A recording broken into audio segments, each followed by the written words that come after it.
जब मैं सुबह उठकर नाश्ता करने लगा तो मम्मी ने मुझे कहा, राहुल बेटा, तुमने बहुत पढ़ना है, बहुत आगे जाना है। तुम्हारे पापा की यही इच्छा थी कि तुम पढ़ लिख कर एक दिन बड़े आदमी बन जाओ और उनका नाम रोशन करो। मगर अफसोस कि वह खुद तो जल्दी ये दुनिया छोड़कर चले गए। मगर यह भारी जिम्मेदारी मेरे नाजुक कंधों पर आ गई। मम्मी रो रही थी जब वह यह कह रही थी। मैंने मम्मी को दिलासा दिया कि आप चिंता मत करें, जो पापा ने कहा था वैसा ही होगा। मैं एक दिन बड़ा आदमी ज़रूर बनूंगा और मैं आपको किसी बात में निराश नहीं करूंगा। मैं ध्यान से पढ़ाई करूंगा। मैं उनके साथ बहुत से वादे किए हैं। मैं अपने कॉलेज में आ गया था और मैं पढ़ाई का बहुत ही ज़्यादा मेहनती था। अधिकतर वक्त मैं पढ़ने में ही गुजारता था। आज कॉलेज में आया तो मैंने अपने दोस्तों को एक लड़की के बारे में बात करते सुना।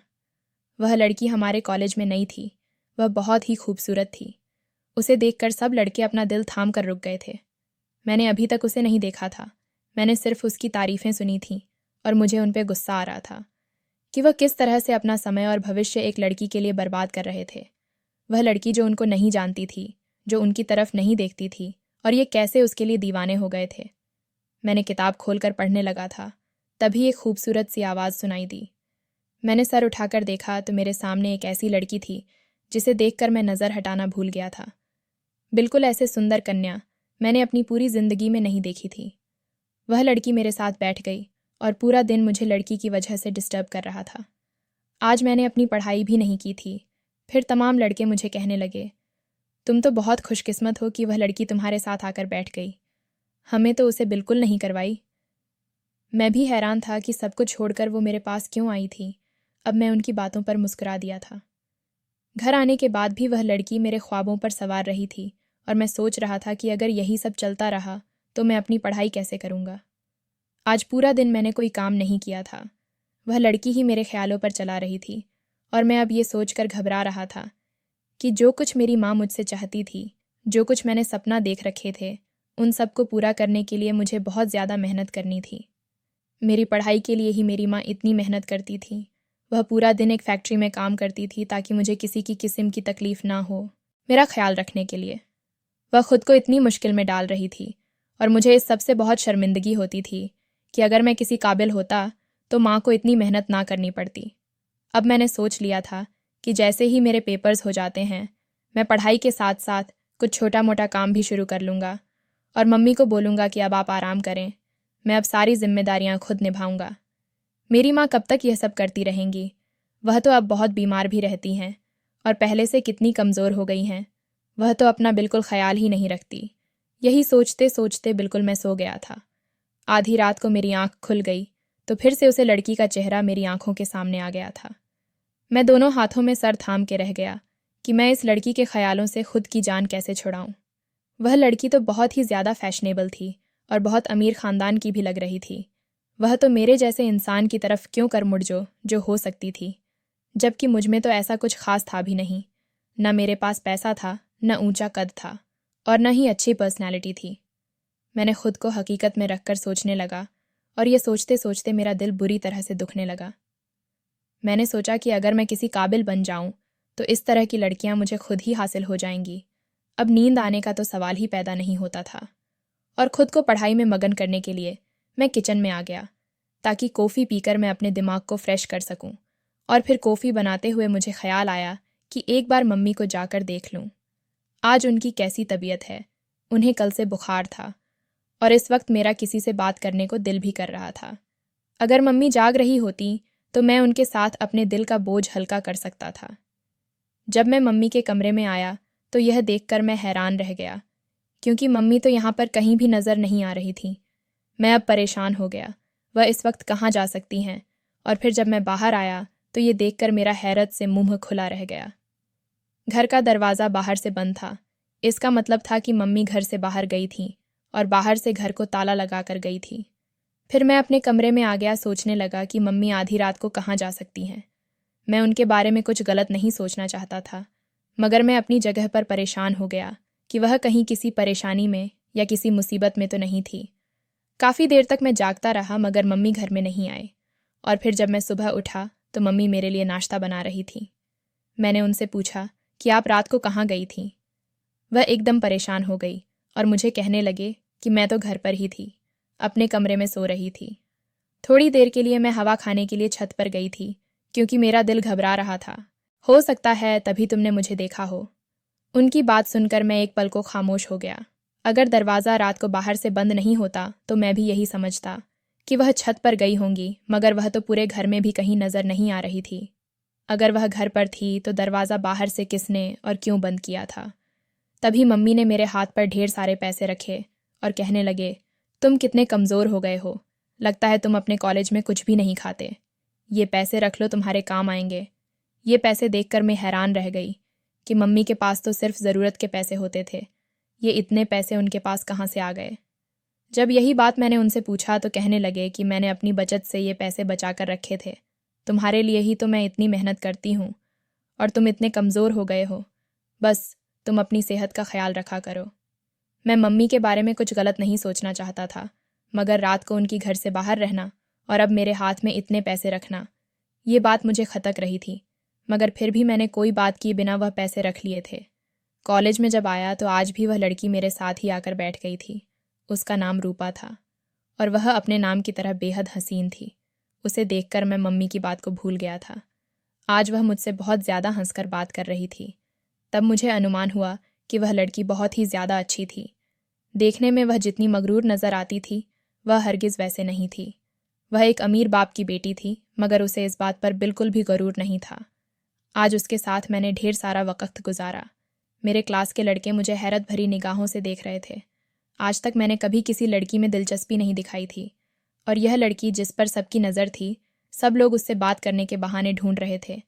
अब जब वह सबको छोड़कर मेरे साथ दोस्ती कर चुकी थी तो यह बात उन लोगों से किसी तरह भी बर्दाश्त नहीं हो रही थी। मगर मैं सब कुछ नज़रअंदाज किए हुए सिर्फ रूपा के बारे में ही सोचे जा रहा था, और आज का दिन भी मेरा यूं ही चला गया था। आज के दिन भी मैंने कोई पढ़ाई नहीं की थी। शाम को जब मैं घर आया तो मैं सोचने लगा कि अगर यही सब चलता रहा तो मैं कभी भी अपने मम्मी पापा के और अपने लिए देखे गए ख्वाबों को पूरा नहीं कर सकूंगा। इन्हें ख्वाबों को पूरा करने के लिए मुझे बहुत पढ़ना था। मैं जानता था कि बगैर मेहनत किए इंसान कभी भी कुछ पा नहीं सकता। बचपन में ही मुझे पापा ने यह बात सिखा दी थी। आज भी रात को देर तक मैं रूपा के बारे में ही सोचता रहा। आधी रात का समय था। नींद मेरी आंखों से कोसों दूर थी और तभी मुझे बाहर खटकने की आवाज़ सुनाई दी। आवाज़ सुनकर मैं हैरान रह गया कि हमारे घर के दरवाजे पर इस समय कौन आया था। हमारे मोहल्ले में और आसपास के इलाकों में इन दिनों चोरी चकारी के घटनाएं बहुत ज़्यादा बढ़ चुकी थीं। जब यह किसी हादसे के तहत मैं आहिस्ता से चलते हुए कमरे से बाहर आया, यहाँ पर कोई भी नज़र नहीं आ रहा था। जब मैंने पूरे घर में घूमकर देख लिया, घर में कोई भी नहीं था, और मम्मी को देखने के लिए जब मैं उनके कमरे में आया तो वह कहीं भी नहीं थीं। मैंने वॉशरूम में, छत पर, हर जगह देख लिया, और जब दरवाज़ा देखा तो आज भी बाहर से बंद था। इसका मतलब था मम्मी आज भी रात को बाहर चली गई थी।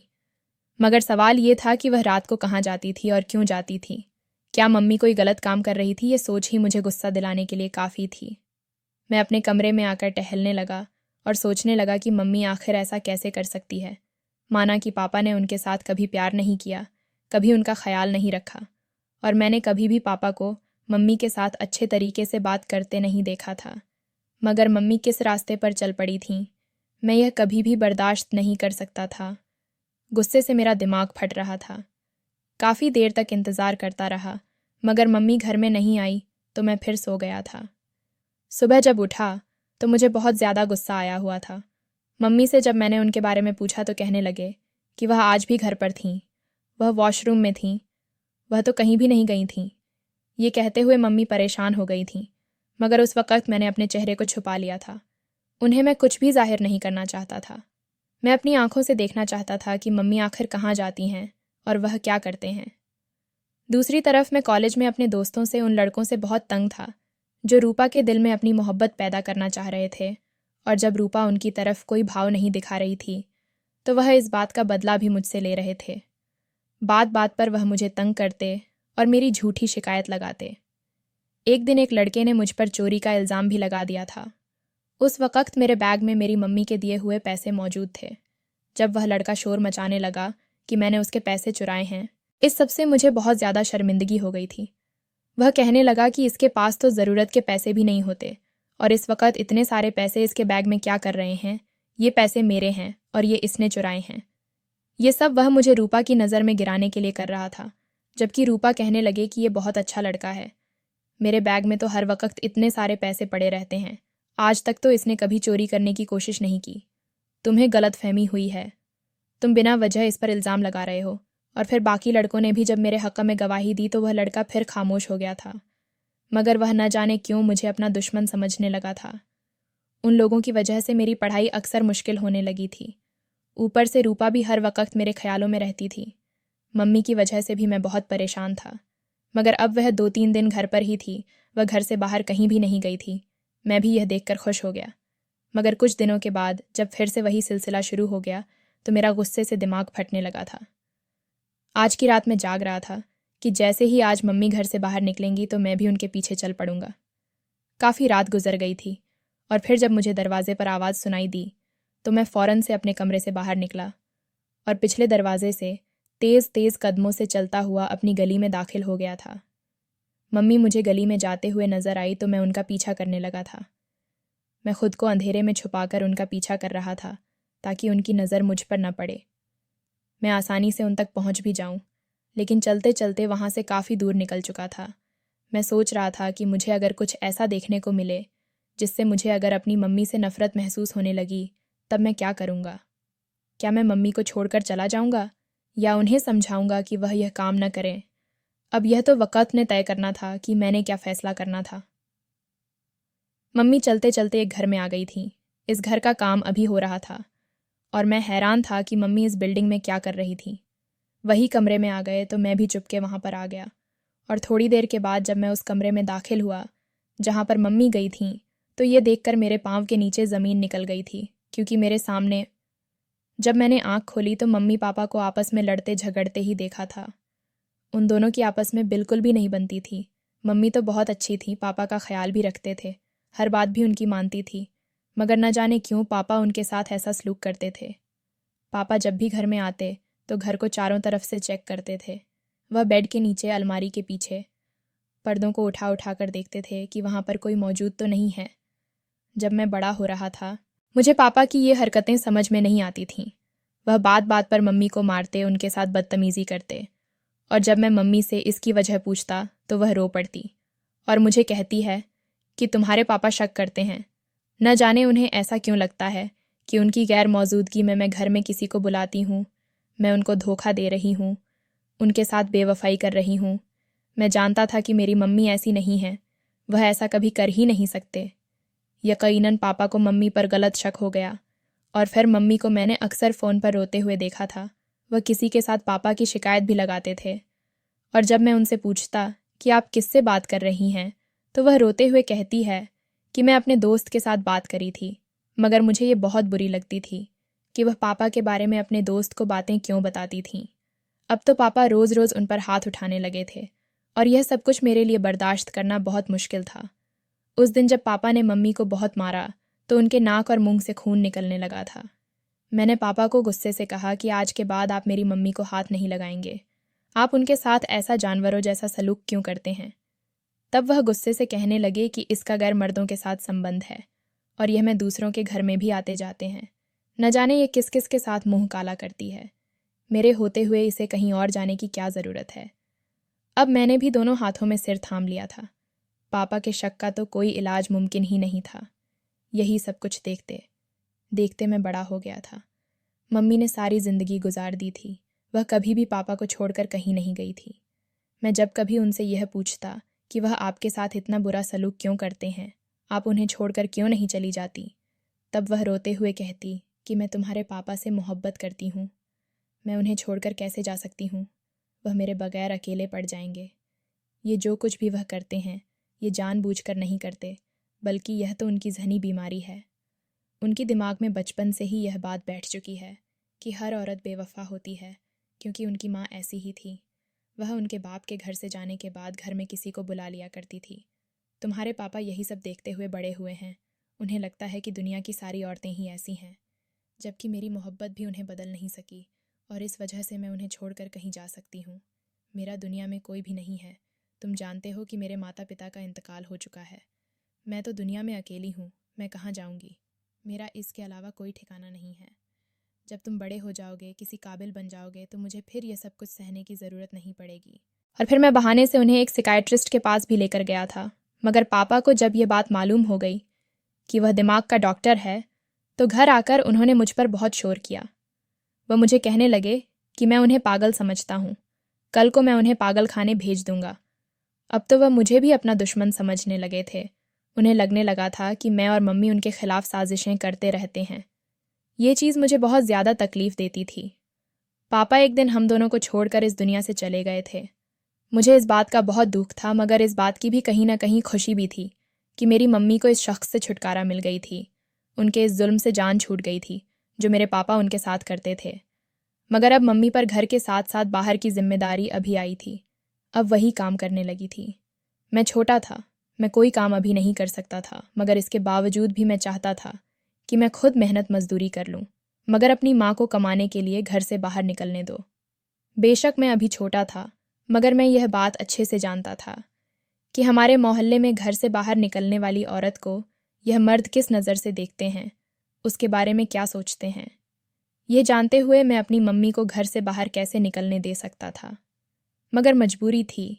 वह मुझे कहने लगी कि तुम अभी बहुत छोटे हो, कुछ साल गुजरने दो, उसके बाद मैं तुम्हें काम करने से मना नहीं करूँगी, मगर इसके साथ साथ तुम अपनी पढ़ाई पर भी पूरा ध्यान दोगे। और अभी तुमने सिर्फ पढ़ाई करनी है, अच्छी पोजीशन लेनी है मुझे। इसके अलावा तुमसे और कुछ नहीं चाहिए। ये मेरी ख्वाहिश है जो तुमने पूरी करनी है। और फिर से दिन रात में पढ़ाई में जुट गया था। पूरा दिन मम्मी फैक्ट्री में काम करती थीं और शाम को जब घर आते थे तो वह बहुत ज़्यादा थकी होती थी। मुझे उन पर तरस भी आता था। मैं घर के कामों में उनकी मदद करवाता था। मैंने कभी भी अपने निजी काम के लिए उन्हें तकलीफ़ नहीं दी थी। मैं कभी कभी अपने कपड़े धो लिया करता था, अपने लिए खाना भी बना लिया करता था, और उन्हें भी जो काम कहती करके दे दिया करता था। वह इसी पर ही खुश हो जाते थे। मुझे उन पर फ़ख्र होता था कि वह कितनी अच्छी थी। उन्होंने आज़ादी का गलत फ़ायदा नहीं उठाया था। मगर अब जब मैं उन्हें रात को घर से बाहर निकलते हुए देखने लगा तो मेरे दिल में यह बात खटखटाने लगी थी कि यकीनन वह कोई गलत काम कर रही थी। यही सोचते हुए जब मैं उनके पीछे आया तो उसे जगह पर जाकर मेरे पाँव के नीचे से ज़मीन निकल गई थी। मैं बेयकीनी से सामने का मंजर देख रहा था। ऐसा कैसे हो सकता था? मम्मी को यह सब करने की क्या ज़रूरत थी? उनका रात को यह सब करना मेरे लिए किसी तरह से भी बर्दाश्त करने के काबिल नहीं था। मुझे तो खुद से घिन आ रही थी। मैं फ़ौरन से वहाँ पर गया, मम्मी का हाथ पकड़ लिया। उन्होंने मुझे जब अपने सामने देखा तो वह भी हैरान परेशान रह गई। उन्हें भी विश्वास नहीं हो रहा था कि मैं उन्हें रंगे हाथ पकड़ लूँगा, उन्हें यह सब करते हुए देख लूँगा। वह शर्मिंदा हो गईं। वह मुझे कहने लगे, तुम तो घर में सो रहे थे, तुम यहाँ कैसे आ गए? वह बुरी तरह से घबरा गए थे। मैं उन्हें कहने लगा कि मैं आपकी वजह से ही आया हूँ। मैं देखना चाहता था कि आप कहाँ जाती हैं और क्या करती हैं, मगर मैंने कभी सोचा भी नहीं था कि आप यह काम कर रही होंगी। मेरी आंखों से आंसू बह रहे थे। मुझे समझ नहीं आ रहा था कि मैं क्या कर गुजरूं। वह मेरे आंसू पोंछने लगीं, फिर मुझे कहने लगीं, मजबूरी में इंसान कुछ भी कर गुजरता है। तुम जानते हो कि मैं पढ़ी लिखी नहीं हूँ। मैंने तो शुक्र किया था कि उस फैक्ट्री में मुझे काम मिल गया है, मगर वहाँ पर मेरी तनख्वाह बहुत कम है।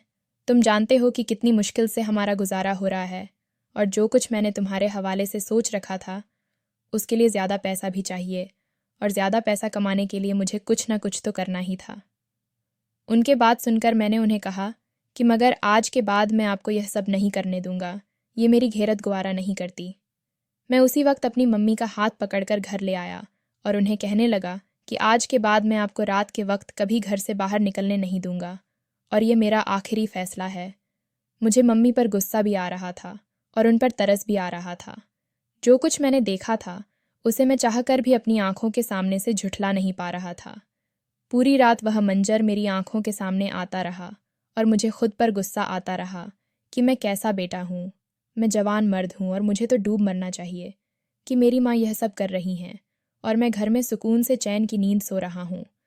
अब मैं खुद में एक तब्दीली महसूस कर रहा था। अगले दिन जब मैं कॉलेज में पढ़ने के लिए गया तो आज भी रूपा मेरे पास ही बैठे हुए थे। आज भी वह रोज़ की तरह हसीन लग रही थी, मगर आज मेरा उसकी तरफ ध्यान नहीं था। आज मैं कुर्सी पर बैठा सोच रहा था कि मुझे क्या काम करना चाहिए जिससे हमारे घर में पैसों की बारिश हो सके और फिर छुट्टी के बाद ही मैंने एक एकेडमी में जाकर ट्यूशन पढ़ाने की बात की।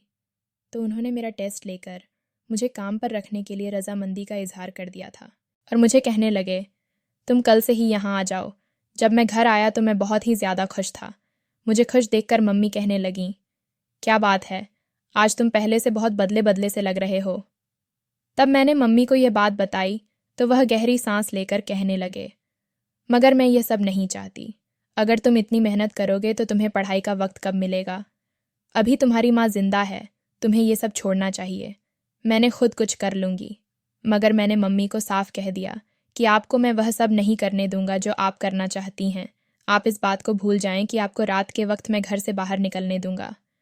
मेरी बात सुनकर वह रो पड़ी। फिर कहने लगे कि यह सब मैंने हमारी मजबूरी के लिए किया है। तुम खुद बताओ, क्या मेरे पास इसके अलावा कोई रास्ता था? क्या मेरा दिल कर रहा था ये सब करने का?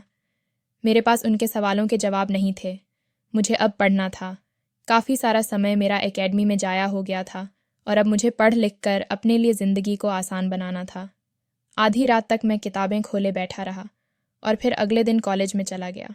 अब मेरी रूटीन ऐसी ही बन गई थी।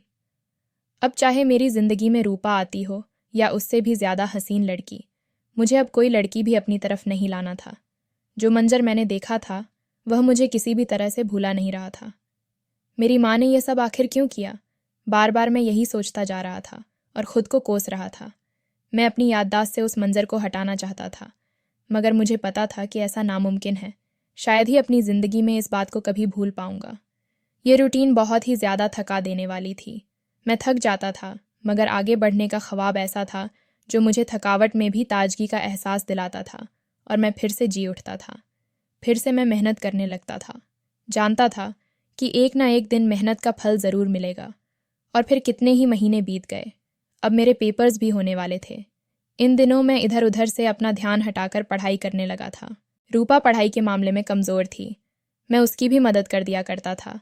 अब तो कॉलेज से छुट्टियां थीं, इसलिए रूपा पढ़ाई में मदद लेने के लिए मेरे घर आने लगी थी।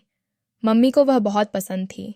मम्मी उसकी आदत की बहुत तारीफ़ करती थी कि इतनी अमीर लड़की होने के बावजूद भी वह आजकल की लड़कियों से बहुत अलग है, और मैं उनकी बातों को मुस्कुराकर सुन लिया करता था। साथ मेरा इस बात पर भी ध्यान था कि मम्मी फिर से कहीं रात को घर से बाहर तो नहीं निकलती। मैं रात को उठकर उनके कमरे में जाता, उन्हें जब सोता हुआ देखता तो फिर अपने कमरे में आ जाता।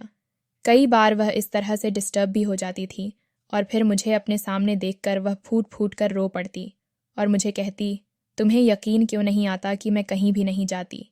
मैं अब अपने घर में ही रहती हूँ, मगर तुम इसके बावजूद भी बार बार आकर मुझे देखते हो। तुम भी अपने बाप की तरह शक करने वाले हो गए हो।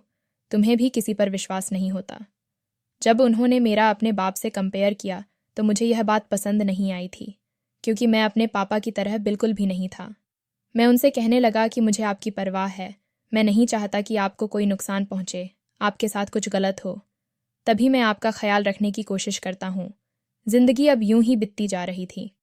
कॉलेज में मैंने टॉप किया था और फिर मेरे यूनिवर्सिटी में पढ़ाई शुरू हो गई थी। अब तो मैं पार्ट टाइम एक ऑफ़िस में जॉब करने लगा था और मम्मी को मैंने फैक्ट्री से काम भी छुड़वा दिया था। मैं सुबह से लेकर रात तक बिज़ी रहता था, मगर मुझे इस सबसे अफसोस नहीं था, बल्कि मुझे खुशी थी कि मैं अपने सारे जिम्मेदारियों को अच्छे से निभा रहा था। और फिर कितने ही साल बीतते चले गए।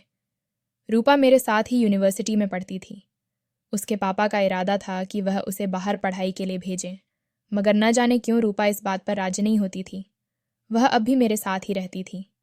अब भी कितने ही लड़के उसकी तरफ बढ़ते थे, उससे दोस्ती करना चाहते थे, मगर वह किसी को भी पसंद नहीं करते थे। हर वक्त वह मेरे ही साथ रहती थी और सब लोग मुझसे जला करते थे कि मेरी वजह से वह रूपा के दिल में अपनी मोहब्बत पैदा करने में नाकाम हो रहे हैं। अब जब मेरी यूनिवर्सिटी की डिग्री भी पूरी हो गई तो मुझे एक बहुत अच्छी कंपनी में नौकरी मिल गई थी। और फिर एक दिन रूपा ने मुझसे एक ऐसी बात की जिसे सुनकर मुझे विश्वास नहीं हो रहा था। रूपा ने मुझसे शादी की बात थी और मुझे कहा कि मैं उसके मम्मी पापा से मिलकर उसके साथ शादी करने की बात करूं। यह सुनकर मुझे एक अजनबी से खुशी का एहसास हुआ था। मैं कभी सोच भी नहीं सकता था कि रूपा जैसी शानदार लड़की मेरी ज़िंदगी में शामिल हो सकती है, जो मुझसे प्यार कर सकती है। जब यह बात मैंने अपनी माँ को बताई तो उन्हें भी इस बात पर विश्वास नहीं हो रहा था। वह मुझे कहने लगे कि वह लड़की मुझे पहली ही नज़र में पसंद आई थी और मैंने उसे हमेशा तुम्हारे साथ देखा था। रूपा के मम्मी पापा को भी कोई प्रॉब्लम नहीं था। अब जब वह मेरी ज़िंदगी में हमेशा के लिए शामिल होने वाली थी तो मैं खुद को खुशकिस्मत इंसान समझ रहा था। यह सब कुछ मेरी मेहनत की वजह से ही मुमकिन हुआ था, और यह मेहनत का जज्बा मेरे दिल में तब जागा था जब मैंने उसे दिन अपनी माँ का पीछा किया था और मैं उनके बारे में गलत सोच रहा था। शायद वह कोई गलत काम करने के लिए रात को घर से बाहर निकलती है। जब मैं उनका पीछा करके वहाँ पहुँचा तो देखकर मेरे पैरों के नीचे से ज़मीन निकल गई थी, क्योंकि वह वहाँ पर उनके अलावा 4-5 और भी औरतें मौजूद थीं और बार में जाकर डांस करती थीं, और उससे जो पैसे हासिल होते थे वह मेरे लिए बचा के रखती थी ताकि मुझे किसी किस्म की तकलीफ़ का सामना करना पड़े। ये सिर्फ वह मेरी मोहब्बत में कर रही थी, और उन्हें ये करता देखकर ही मुझे बहुत दुख हुआ था। अगर मुझे कोई पूरा होता तो उन्हें इतनी मेहनत करने की क्या ज़रूरत थी। तभी मेरे दिल में यह जज्बा पैदा हुआ था, और अब मैं एक कामयाब इंसान के रूप में ज़िंदगी गुजार रहा था, और मेरी माँ भी मुझसे बहुत खुशी थी, और यकीनन ये मेरी सबसे बड़ी कामयाबी थी। मेरी शादी में 2 दिन रह गए थे जब माँ मुझे कहने लगी कि तुम अपनी बीवी को बहुत प्यार करोगे, हमेशा उसे मानोगे, उस पर कभी भी शक नहीं करोगे, और कभी भी उसके साथ वह सलूक नहीं करोगे जो तुमने अपने बाप को मेरे साथ करते हुए देखा था। ये सुनकर मैं हैरान रह गया। माँ से पूछा कि आप ऐसा क्यों कह रही हैं? क्या आप मुझे ऐसा समझती हैं? तो वह अच्छे अंदाज में हंसते हुए कहने लगे कि बच्चा जो कुछ बचपन में अपने माँ बाप को करते हुए देखता है वह अपने जहां में बिठा लेता है। इसलिए मैं नहीं चाहती कि जो कुछ तुमने अपने बाप को करते हुए देखा है तुम वह सब कुछ अपनी ज़िंदगी के साथ करो। मैंने अपनी माँ से वादा किया कि मैं ऐसा नहीं करूँगा। अगर मुझे पूजा पर गुस्सा भी होता था तो मैं नाराज़ भी होता था, मगर कभी मैंने उस पर हाथ नहीं उठाया, कभी भी उस पर शक नहीं किया था, और यह सब मैं सिर्फ उसकी मोहब्बत में नहीं बल्कि अपनी माँ से किए गए वादे को निभाने के लिए कर रहा था।